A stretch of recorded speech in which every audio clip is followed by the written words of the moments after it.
We're going to be talking about the psychology of money. Why? If I'm being honest, money messes with a lot of people.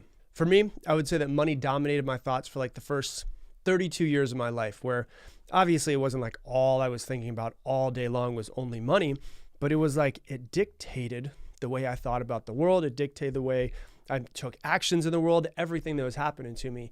And, when you grow up and you don't have money like we were, when I was younger, we didn't have any money. My mom applied for us to be on food stamps and was rejected because she had a car, and suppose you can't have a car and food stamps for some reason. We didn't really take family vacations, any of those types of things. When you don't have it and you want life to be better, you automatically think, hey, if I make money, it will make my entire life better. The problem with that, though, is that a lot of us come from wanting to make money, wanting to improve and wanting to get better from a place of lack. And that's the wrong place to start. So I'm going to give you a lot of tips as far as how I've seen to change your own mindset and psychology around money to, number one, make you feel better about whether you do or do not have it. And number two, teach you how to actually make more of it from changing your mindset around it. And the way that I see money is I see money like energy. And to want more money automatically, when you want something, it automatically puts you in a place of lack. If I want something, I am in a place of lacking that thing. And it's going to be really hard to get whatever it is that you lack when you're lacking it and thinking about all of the lacking it, because more than anything else, you're actually closing yourself off to receiving it. And so we can dive. I'm going to go through a few different things here. I'm going to go through a little bit. It's going to get a little woo-woo-y with me, but it's also going to be very tactical and very analytical as well. Because if you're in the energy of lack, you will always lack. Whatever you focus on the most, you will get more of that thing. So if you focus on the fact that you don't have it and you want more, you will always be lacking it and always wanting more. So if you are in a place of lack, you are in a place of not being able to receive. So if you're the type of person that, you're scrolling on Instagram, you see somebody and they have a successful company and they have a nice car and maybe they're taking nice flights all over the world or whatever it is. And the first thought that pops in your head is, man, screw that person. Oh, look at them. They're wasting money. That money could be used for other things. Look at all of the pollution because of the fact that they're on these plane flights. And it immediately goes to jealousy or judging. That is the first indication that you are in the completely wrong frequency to be able to make money, because you're jealous, and jealousy comes from a place of severe lack. And so if you're the type of person who just sees other people online and then judges them based off of what they're doing with their lives, what they're doing with their money, about how they are destroying the environment and how they're not donating enough money, and how if I had the money that they have, I wouldn't be doing the same things that they are. That judging and that jealousy comes from a severe place of lack. And if you continue to stay there, it's going to be really, really hard for you to create the life, the abundance, everything that you want in your own life. And so let's dive into it and let's talk much deeper about it. Now, think about this for a second. I always like to give this example to people because it really kind of makes them understand the way that they are around money. I'm going to give a completely different example that's going to make a whole lot of sense, right? Let's say you have two different children. You have little boy who's child A and you have a little boy who's child B. And child A, they come up to you and they want a toy. You have a toy. You have a blue truck. And you give him this blue truck and he takes the blue truck and he's like, oh, I don't really like the color blue. This isn't, my favorite color is red, but that's the only toy that I have. And they're like, all right, fine, I'll play with it. They take the toy truck and they go play with it, and they do what little boys do. They slam it into things and they scratch it up and they mess it up. And another little boy comes up and he's like, hey, can I play with your toy? And the boy that you give it to, child A, is like, no, this is my toy. You can't play with my toy. And, then dinner time and the child ends up leaving their toys all over the place, and they don't really seem to care. They weren't appreciative and they don't share it. And they're just leaving their crap all over the place. That's child A, right?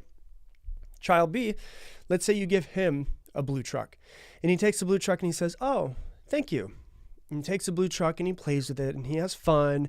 He plays with his other toys with the blue truck. And then another little boy comes up and he's like, hey, can I play with your blue truck? And he's like, yeah, you can play with my blue truck. And he shares his blue truck and he lets him play with the blue truck. Then it's dinner time and the boy takes 2 minutes, takes all of his toys, puts them back to where they were, it makes it at least a little bit more clean than it was. Next time that you have a choice to give a toy to a child, would you rather give it to child A, who seemed like an unappreciative little crap, didn't take care of it, complained about it, didn't share it, didn't put it away, didn't take care of it the way that he could have? Or would you prefer to give it the child who said thank you, who shared it, who appreciated it, who put it away the way that he should have when he was done with it? Which one would you rather give it to? You'd rather give it to child B, right? Why? Because they took care of it. They were grateful for it. They shared it. They, put it where it was supposed to go and put it away when they were done. So let's flip that toy example into the way somebody receives money. Are you more like child A or child B when you're receiving money? So let me give you an example. When you get your paycheck, do you look at your paycheck and you're like, oh, damn it, it's not enough. I'm still not making as much as I want to. And then you see somebody who you could donate money to, and you're like, I don't have enough. I'm not going to donate any money to them. You don't budget it. You don't pay attention to it. You don't take care of it. You're not grateful for it. Are you that type of person?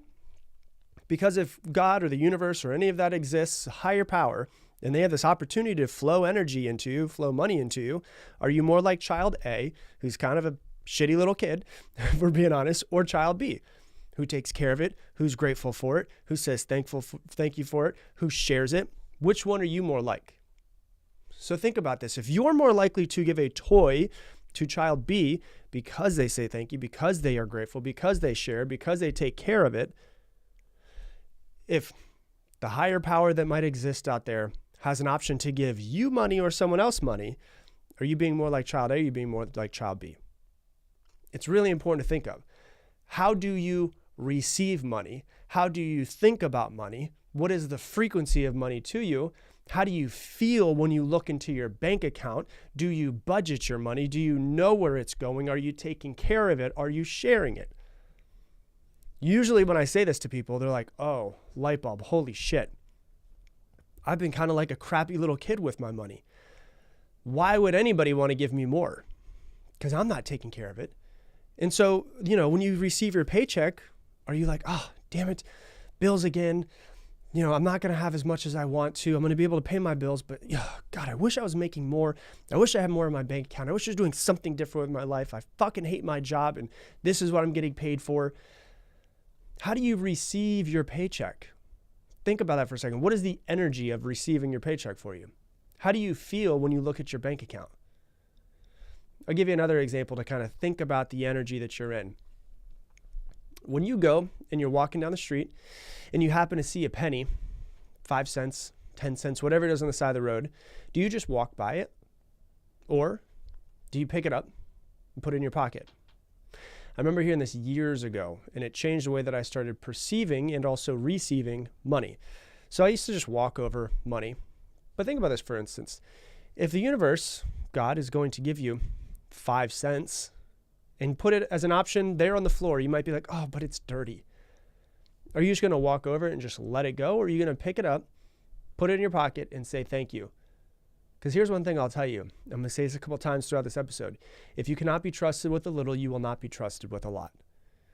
And so if you're going to walk over and be like, oh, it's not worth it for me to pick that up.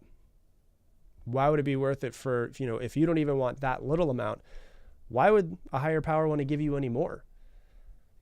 Think about that for a second. Do you stop? Do you pick it up? Do you say thank you? One of the things that I learned years ago, I started doing this about 5 years ago, is every time that my company gets a payment inside, I rarely get notifications on my phone, but every single time that my company gets a payment in some sort of way, my Stripe and my PayPal, both of those things set off, and I know that a payment just went into my company's bank account. And if I see it, if I'm in the middle of doing something and I'm just sitting there and I see it go off, as soon as it comes in, it could be for a couple $1,000, it could be for $47, whatever it is. I take 4 or 5 seconds, close my eyes, say thank you, and go on about my day. Because it's me being trusted with a little, it's me being trusted with a little bit more. And I'm in the energy of, I want to receive and be thankful for everything, no matter what it is. Even if it's $3 that come into the account. If I can't be grateful for $3, I can't be grateful for $3,000. What if all of this money thing and the way that we view it was just a test from the universe to see how you respond to it? I'll give you another example that really changed a lot for me. When you see someone that's on the side of the road, homeless, whatever they might be, do you ever give them money? Or are you the type of person who's like, well, yeah, I don't know what they're going to do with that money, so I don't want to give them money because I don't want them to go buy drugs. I don't want them to buy alcohol, any of that stuff. What do? Think about that for a second. What is it that you do? What is your typical response whenever you're around somebody who has less than you? The one thing that I decided to do years ago when I really felt like I was in a place of lack as far as money goes, and what I did is I forced myself to actually give 21s out to 20 different people. And what I realized is I went from a place of feeling like severe lack to actually starting to feel like, man, I've got more than I need. Because I think that subconsciously, if I'm in a place of lack and then I take and my brain can see the transfer of $1 from myself to someone else's hands, and I still think in my head, man, I can still pay my bills. I can still eat. I can still take care of myself. Therefore, I must come from a place of abundance. Because all too often, all of us have a scarcity mindset in some way. I don't have enough. I can't share it. I gotta hoard it because what if something happens in the future? If we come from a place of scarcity, we will only create more scarcity. If we come from a place of abundance, we will only create more abundance. And so what I started doing is I made it years ago a practice just to give out, whenever I'd run out of money inside of my car, I would go out and get $20 more, and then $20 more, and $20 more, all in one, so I could just hand it to people. And I think I started brainwashing myself to actually going from a place of I don't have enough to look at that. I just gave some to somebody and I can still pay my bills. I can still eat, which means that I must come from a place of abundance. I must have so much abundance in my life that I can give to somebody else and still be able to take care of myself. Because that's what abundance means, right? Not just paying the bills, but having a little bit more. Not having millions of dollars more, but just having a little bit more. And so how can I start to brainwash into my subconscious that I am not completely broke? I might have a couple extra dollars, that I do come from a place of abundance. Because if I focus on scarcity, I'll get more scarcity. If I focus on abundance, I will get more abundance. And so a lot of people are like, well, I don't have enough money to donate though. Like once I become a millionaire, then I'll start donating money. Once I become a millionaire, then I'll start taking care of people. Once I become a millionaire, then I'll start doing this.